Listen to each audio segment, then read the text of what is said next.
오늘 말씀은 성탄 감사 주일 예배 말씀으로 마태복음 1장을 중심으로 말씀을 증거하겠습니다. 제목은 거룩한 이름 예수라는 제목이 되겠습니다. 오늘은 성탄 감사 주일이잖아요. 내일은 성탄절 크리스마스인데요. 우리가 메리 크리스마스라고 말을 하죠. 그런데 즐거운 성탄절 되세요 라는 그런 인사가 되겠죠. 그러나 본래 메리 크리스마스의 그 출발 오온이 어디서부터 시작하냐면, 이제 메리 크리스마스 할 때 크리스마스는 그리스도, 크리스, 마스는 모임, 그러니까 그리스도를 이해한 모임, 그리스도의 사람들의 모임. 그래서 모여서 뭐 하냐면 예배하는 거죠. 그래서 미사라는 말로 돼요. 그래서 이제 우리가 구원자로 오신 그리스도를 위해서 믿는 자들이 모여서 예배하는 날, 그날이 크리스마스예요. 그래서 크리스 플러스 마스 이렇게 합성어가 돼가지고 크리스마스인데, 그 앞에 메리, 즐거운 그 내용을 넣었죠. 왜 그러냐면은 성경 말씀에 그 의미가 있죠. 누가복음 2장 1절로 11절 말씀에 예수님의 탄생에 대해서 분명하고 명확하게 쉽게 증거하고 있는데, 그 중에 핵심이 뭐냐면, 오늘날 다윗의 동네에 구주가 나셨으니 곧 그리스도 주시니라. 이는 큰 기쁨의 좋은 소식이라. 이렇게 핵심적으로 말씀하고 있어요. 그러니까 예수님의 탄생을 증거하는데, 지금 오늘날 지금 예수님이 탄생하셨는데 다윗의 동네에 탄생하셨다는 거예요. 다윗의 동네가 어디입니까? 베들레헴이죠. 다윗의 동네, 다윗의 고향이 베들레헴이에요. 그러니까 다윗의 동네 베들레헴에 태어나셨다는 거예요. 그런데 태어나신 그 아기가 누구냐면 바로 그리스도 주신이라. 그리스도란 말은 구원자, 나의 구원자, 주신이라 나의 주인, 나를 죄와 사망에서 구원하는 구원자로 오시고 내 삶의 주인으로 오셨다는 거예요. 그런데 여러분, 오늘 마태복음 1장 21절로 25절 말씀은 뭐라고 합니까? 아들을 낳으리니 그 이름을 예수라 하라 그랬어요. 이는 예수의 뜻을 번역하는데 자기 백성을 저희 대해서 구원할 자이심이니라, 이렇게 말씀하고 있지 않습니까? 그러니까 아들을 낳으면 이름을 예수라고 하고, 그 예수의 뜻이 뭐예요? 자기 백성을, 자기 백성들의 죄에서, 저희 죄에서 구원할 자, 구원자이시다 라는 그런 의미가 되겠습니다. 그러면 우리가 말씀을 볼 때에 처음에 창세기 3장 15절로부터 말씀이 시작돼요. 선악을 알게 하는 나무를 따먹지 말라, 따먹으면 반드시 죽으리라 말씀하셨는데, 그 따먹고 죽게 되었죠. 영원한 생명을 잃어버리고 죽게 된, 그래서 죄의 종노릇하고 사망의 종노릇하고 죄와 사망으로 인하여 죽을 수밖에 없는, 영원한 형벌을 받을 수밖에 없는 자들에게 여호와의 말씀을 배반하고 여호와의 말씀을 어기고 여호와와의 약속을 잊어버리고, 그들이 여호와와 같이 되고자 하는 교만 때문에 선악을 알게 하는 나무를 따먹고 죄를 범했잖아요. 그러면 말씀대로 이제 영원한 생명을 잃어버리고 영원히 죽게 되었죠. 그러면 그냥 내버려 둘 수 있잖아요. 그런데 그럼에도 불구하고 죄인된 나를 내버려 두지 아니하시고 은혜를 베푸셔요. 그게 뭐냐면 구원의 은혜입니다. 죄와 사망 가운데 신음하고 죽어가고 있고 죽는, 또 영원한 형벌을 받을 수밖에 없는 불쌍한 영혼들을 그럼에도 불구하고 사랑하셨어요. 왜 그렇습니까? 우주 만물을 다 만드셨어요. 태초에 천지를 창조하시니라 그랬는데, 하늘과 땅, 이 죽음만이 아니라 하늘 위에 하늘이 있잖아요. 우주를 말하죠. 그러니까 우주 만물 모든 것을 다 만드신 이 모든 것의 주인은 바로 여호와시에요. 그런데 이 모든 것을 다 만든 다음에, 사람이 살 수 있는 최적의 환경을 만든 다음에 사람을 만드셨다는 거예요, 마지막으로. 그런데 사람을 만들 때 특징 중에 가장 큰 특징이 여호와의 형상대로 만드셨어요. 여호와의 모습을 닮은 피조물은, 창조물은 우리밖에 없어요. 온 우주 만물 가운데. 그러면서 이제 너는 내 것이라 말씀하시고 나는 여호와가 되고 너희는 내 백성이 되리라. 왕과 백성의 관계가 되죠. 여러분, 백성은 왕의 통치 다스림을 받아야 백성이에요. 우리가 좋든 싫든 지금 2023년 대한민국의 현실을 보면은 이제 그 대통령이 누구예요? 윤석열 대통령이잖아요. 그러면 한국 사람이다 그러면은 그 통치를 받아야 돼. 이재명이다 그러면 그 통치를 받아야 돼. 이건 부인할 수 없는 사실이에요. 이제 뭐 5년마다 대통령 선거를 해서 대통령이 바뀌지만은 현실을 우리가 부정하면 안 된다 그 말이에요. 부분들을. 그래서 나는 왕이 되고 너희는 내 백성이 되리라. 그러면 그 왕 대신 여호와의 통치 다스림을 받아야 돼. 그걸 거부하면 백성이 아니에요. 왜냐하면 다스림을 받아야 왕이 그 백성을 잘 통치하고 다스려서 그들을 보호해 줍니다. 그들의 생명과 그들의 모든 가지고 있는 것들과 안녕을 보장해 주는 거예요. 그와 똑같습니다. 그리고 나서 하신 말씀이 뭐냐면 너는 내 아들이요 내 딸이다 말하면서 이제 나는 너의 아버지다 이렇게 말씀하세요. 그러니까 아버지가 되시고 우리를 자녀 삼으신 거죠. 여호와의 아버지, 여호와 아버지의 아들은 독자 한 분밖에 없죠. 예수님. 친자. 그런데 우리를 아들이라 딸이라 하시고 양자 삼으신 거예요. 양자. 자녀 삼으신 거예요.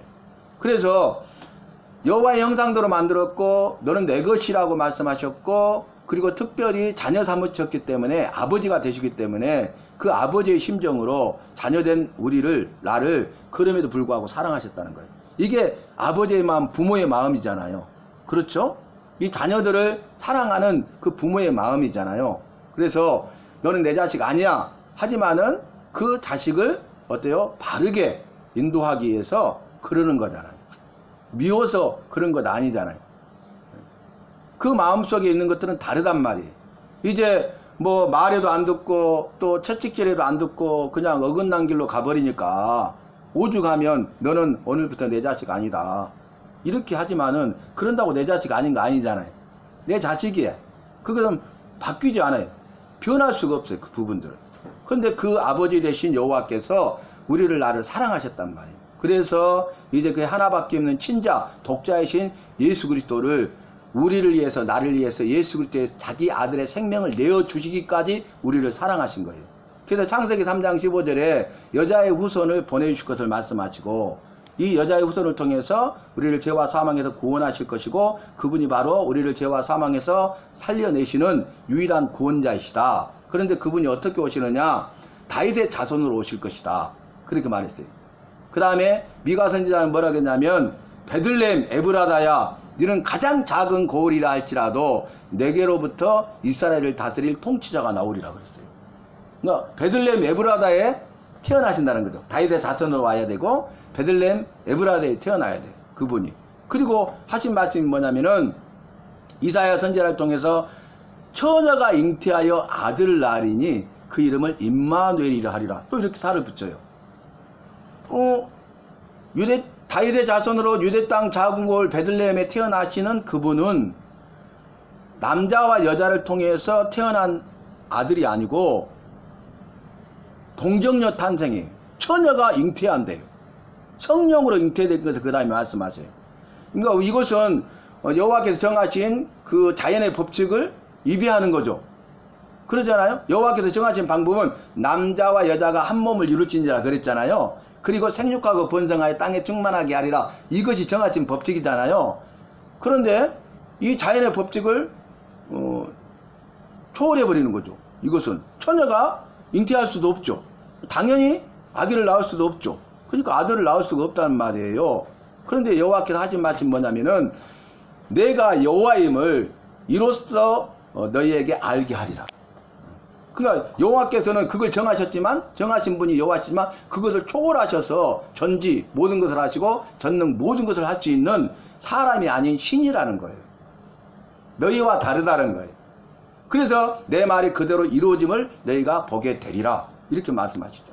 그래서 이제 그 구약에 약속하신 그 약속의 말씀이 때가 참에 이루어졌다고 갈라디아서에서 증거하고 있습니다.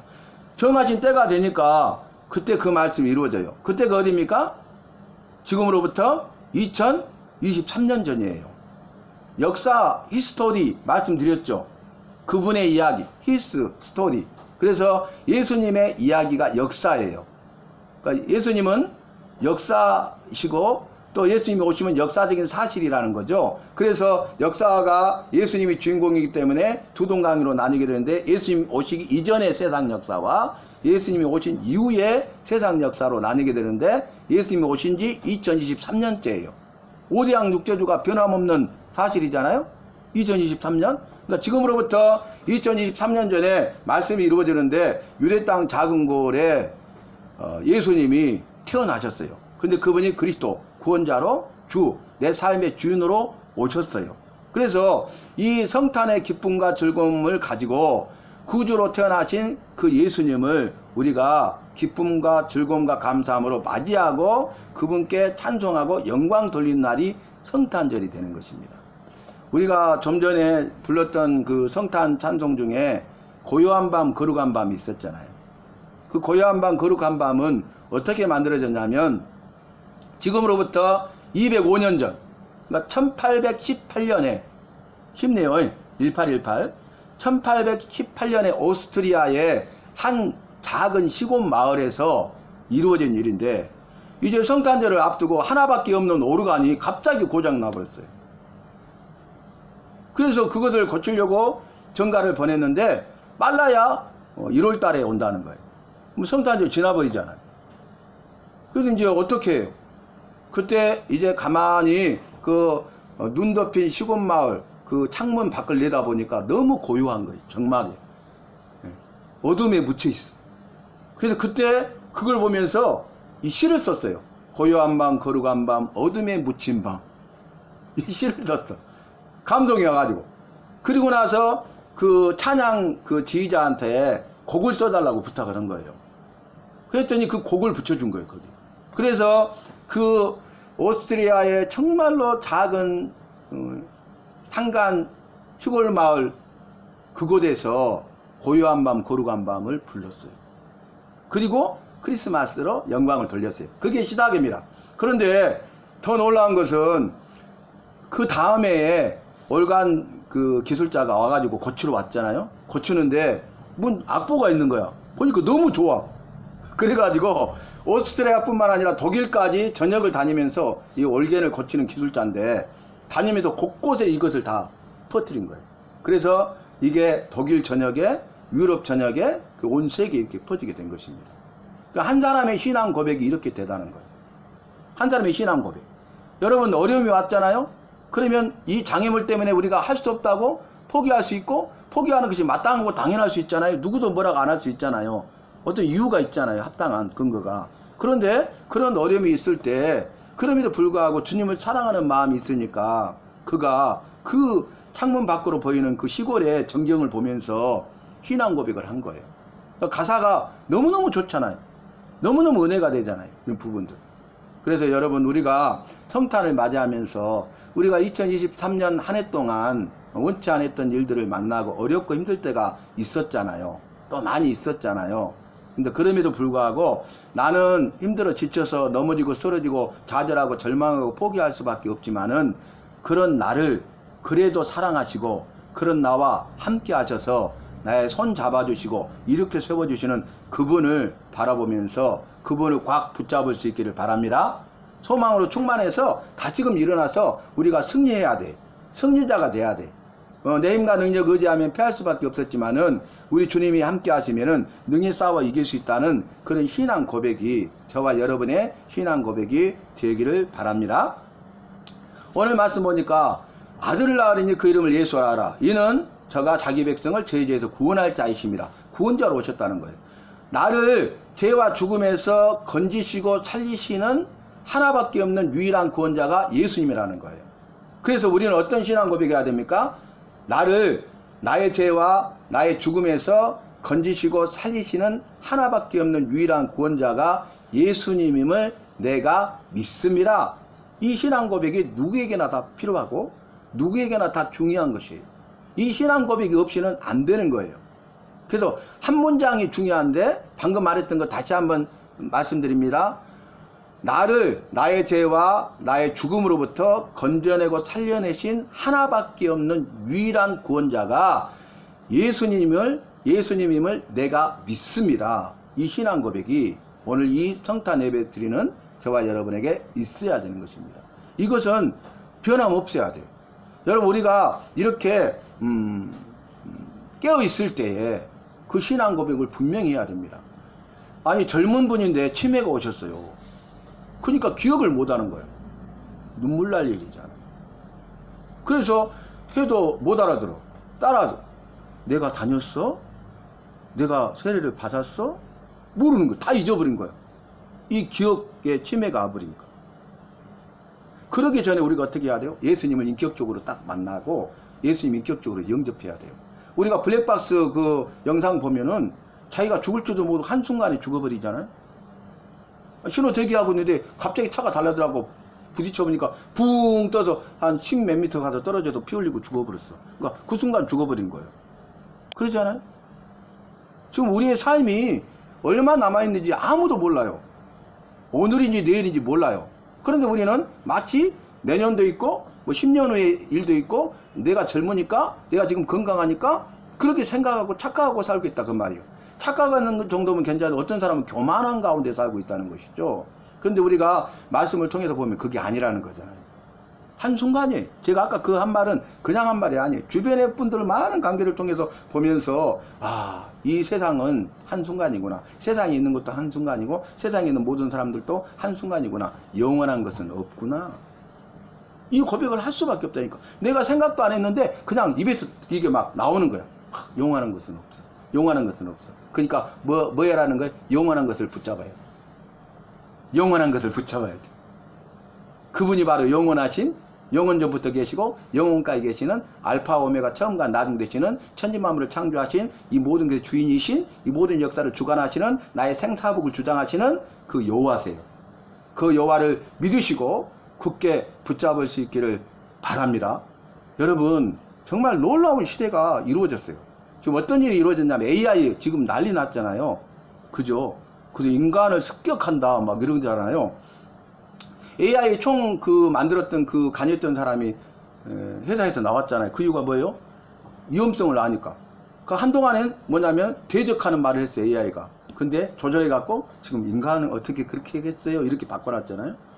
그러면 이게 주객이 전도되는 시대가 올 수 있다는 거 보여준 거잖아요. 이게 말로가 무서운 거예요. 그 AI에서 또 이사진에서 대표가 또 위험성이 있으니까 이사진에서 대표를 밀어냈는데 다시 또 힘겨루기에서 져가지고 이사진이 물러나고 대표가 다시 했잖아요. 엄청난 일이에요. 근데 놀라운 건 뭐냐면 이제 이게 인공 로봇이잖아요. 그 안에 전선도 있어. 쇠도 이렇게 쇠붙이도 해야 돼. 근데 그 기능을 해. 기능이. 그것도 무서운데 무슨 일이 있냐면은 생체 로봇 들어보셨어요? 생체 로봇? 생체 로봇. 쇠도 없고 전기 배선도 없어. 근데 그것을 쥐를 생체 로봇을 만들었는데 이게 재생이 되고 자가 번식이 되고 세포 분열도 되는 거야. 그래가지고 놀랬어. 전 세계가. 학회가. 근데 이것은 동물에 국한된 것이지 사람은 절대 안 된다 그랬어요. 근데 이번에 사람 생체 로봇이 성공했어. 근데 자가 번식하고 세포 분열하는 거예요. 이런 시대가. 그러니까 어떤 치료가 이루어지냐면 의학적으로는 센세이션을 일으키는데 이걸 이제 생체 로봇에 있는 것을 빼가지고 주입을 하잖아요. 그러면 내가 유전자가 파괴됐고 질병이 왔던 것을 코드를 찾아내잖아요. 그러면 거기에 넣으면 유전자를 다시 재생해버려. 그러면 질병이 나와버려요. 근데 거기서 살아있으면 문제가 되잖아. 근데 이것이 그거 하고 나서 자폭해버려. 이걸 사람이 연구해서 조절한 게 아니라 스스로 그러는 거예요. 이 안에서. 이게 발표가 됐어요. 여러분, 진짜 이제 마지막이 다 온 것 같아요. 진짜예요. 지금 전쟁 중동에서 하였고라고 그랬는데 마지막에 그곳에서 전쟁 3차 세계대전이 일어날 것이고 그 이후에 세계 최후대전 종말전쟁이 일어난다고 성경에 예언되고 있는데 성경의 예언이 지금 다 지금 착착착착 톱니바퀴 물듯이 돌아가면서 다 지금 이루어지고 있잖아요. 그냥 소름 끼칠 정도로 지금 이루어지고 있잖아요. 말씀이. 그런 시대예요. 그러니까 우리가 그걸 모르면서 지금 이 시대가 이렇게 돌아가고 있는데도 그걸 모르면서 아무 생각 없이 무감각하게 살아갈 때가 아니라는 거예요. 우리의 삶의 의미와 가치가 어디에 있는가를 우리가 생각해야 될 때가 온 겁니다. 이제는 정말 내 믿음이 어떻고 내 믿음을 지키고 변증해야 될 시대가 온 거예요. 그렇지 않으면 다 무너져 버립니다. 모든 게 다 무너져 버립니다. 또 삶도 무너져 버립니다. 나중에는 다시 복구할 수가 없어요. 돌아올 수가 없는, 돌아오지 못한 강을 건너버려요. 다시 돌아오지 못할 강을 건너버려요. 그러면은 이제 모든 거 다 끝나는 것입니다. 우리가 이 땅에 있는 것도 제가 말씀드렸잖아요. 아, 영원한 것 없네. 영원한 것 없네. 영원한 것 없네. 그거와 똑같아요. 한순간이네. 그 말은 영원한 것이 아니네. 영원한 것 없네. 영원한 것 없네. 그 말은 뭐예요? 영원한 것을 붙들어야 되겠다. 나는 영원한 것을 붙들어야 되겠다. 사람들이 어떻든 세상은 어떻든 상관없이 나는 흔들리지 아니하고 영원한 것이 무엇인지를 분명히 알아서 그 영원한 것을 붙들고 살아야 되겠다. 흔들리지 않아야 되겠다. 그 마음이 주어진 거예요. 그래서 그런 의지를 가지고 계속 반복하고 있는 거예요. 주님, 나를 은혜로 붙들어 주셔서 이 목사이기 전에 구원받은 백성의 성도인데 성도로서 내 믿음을 지킬 수 있도록 도와주세요. 내 믿음의 반석에, 말씀의 반석에 설 수 있도록 도와주세요. 이제 지금까지 삶도 중요하지만 지금부터 시작입니다. 제가 그 고백을 하고 있다니까. 주님, 나를 죄와 사망에서 건지시고 살려주신 것 감사해요. 내가 이 믿음 변치 않게 나를 도와주세요. 이 믿음 변치 않도록 날 도와주소서. 찬송가 가사잖아요, 여러분. 자, 말씀을 정리해 보는데요. 정말 우리가 생각해야 될 것들이 있어요. 삶을 살아가면서 내 자신을 돌아보고 내 삶을 돌아봐야 할 시간이 왔어요. 우리가 내 삶을 돌아보지 않죠. 돌아보지 못하죠. 또 돌아본다고 한들 잠깐 돌아보고 돌아본 것처럼 착각하죠. 근데 지금까지 나의 삶, 기억이 나는 데까지 다 어렸을 때까지 생각해 내서 내 삶을 한번 조명을 해보세요. 이렇게. 그 다음에 그것을 내 말씀에 비춰보는 작업을 우리가 해 나가야 돼. 지금 그렇게 시작해야 돼요. 내 삶을 돌아보고 그 돌아본 일이 끝나면은 그 말씀에 내 삶을 비춰보면서 살아야 될 시대가 된 거예요. 어제 제가 그랬어요. 어떤 분 또 만났는데 지금 너무 바쁘신데 다 내려놓으시고 돌아볼 때가 됐어요. 뭔지 못 알아먹고. 무슨 말씀이세요? 쉽게 말해 주세요. 그래서 제가 쉽게 말씀해 드렸어요. 그랬더니 멍 하시더라고요. 한 번도 생각 안 해본 거죠. 근데 이제 기도하잖아요. 저는 이제 여러분들을 위해서 기도하잖아요. 그러면은 주님이 주신 마음이 있어요. 그럼 요즘에는 특별히 그래요. 말씀하셔요. 그럼 깜짝 놀래요. 근데 그렇게 돼요. 더 깜짝 놀래요. 그래도 말을 함부로 못해요. 그리고 그분이 이거 정말 중요한 건데 지금 준비 안 된 상태에서 내가 이야기해 줬을 때 그분이 거부해버리면 안 되기 때문에 계속 기도해요. 그래서 무르익어 가면 그분한테 때가 되었다는 확신을 주시면 그분한테 그 말씀을 전해줘요. 그래서 그 사람의 삶이 새로워지게, 주님이 일하셔서 그 사람의 삶이 새로워지더라고요.